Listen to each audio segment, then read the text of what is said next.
Hardadır o? Ha, buradasın ha? Ha, sen ne okumursan ne dersini? Ha? Ne olur bacım? Sabah uşaqlar 5 alır. Ha, boyda pul tökürəm ben. Səni zəlli qalasan bana.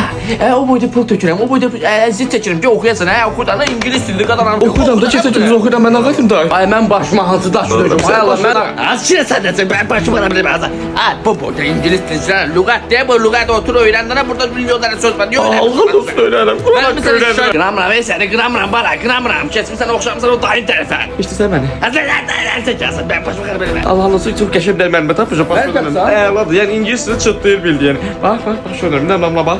Bax Nazlı müəllimə Allah ki elə qəşəng qrammatik başlasam da elə qəşəng belə aksentlə başlasam yəni dili falan öyrədirəm. Bir dənə bax, sən də başla belə.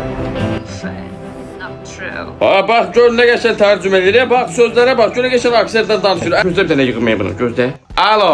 Hello Nazlı müəllimə. Tamam, buyurun. Müəlliməm, mən bu gədəmi, yəni bu oğlumu da, Zırramanı sizin yanınıza hazırlığa qoymaq istəyirəm. Aha, lap yaxşı. Ay Nazlı müəllimə, siz ümumiyyətlə neçə yaşa kimi hazırlıq keçirsiniz? 3 yaşdan 45 yaşa qədər hər kəsə. Hə, yaxşı, nə gözəl, nə gözəl. Elə onda problem yoxdur. Sabahdan biz yaxınlaşarıq sizə.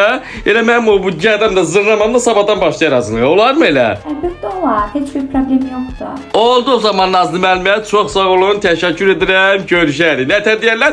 Goodbye. 3 days later. Ha oğlum necəsən? Adı, oğlun ingilisini sökür çıtlayır Kül sənin kişi başı öyrənər. Nəsə, dur ki, bura gülün nələr danışırsan. Eləmişəm ingilisini, sökürəm.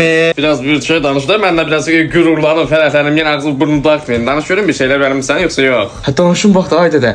Hello, my name is Natik. I am 15.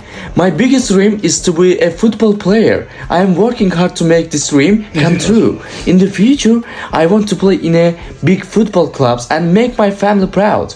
I would also like to give endless thanks to my teacher Nazli, who has helped me to speak English fluently. Have a nice day. Thanks. Halal olsun o Nazlı müəllimə ki, səni belə ingilis öyrətdi. Bax, görək gül kimi danışır. Elə bir öz dilimdə, heç özüm də başa düşmürəm. Sökürəm, dədə, sökürəm, ingilisini sökürəm. Armad, bəlkə deyirəm, mən də gedim o Nazlı müəllimənin yanına. 45 yaşa kimi ustazlaşdırır da. Hadi, bilirsən nə var? Yaş. Başa düşdün? Lazım idi sənə. Hə, köpək olub, qəşəng öyrən, ha. Bax, Nazlı müəlliməni incitmə, eşitdin mi məni?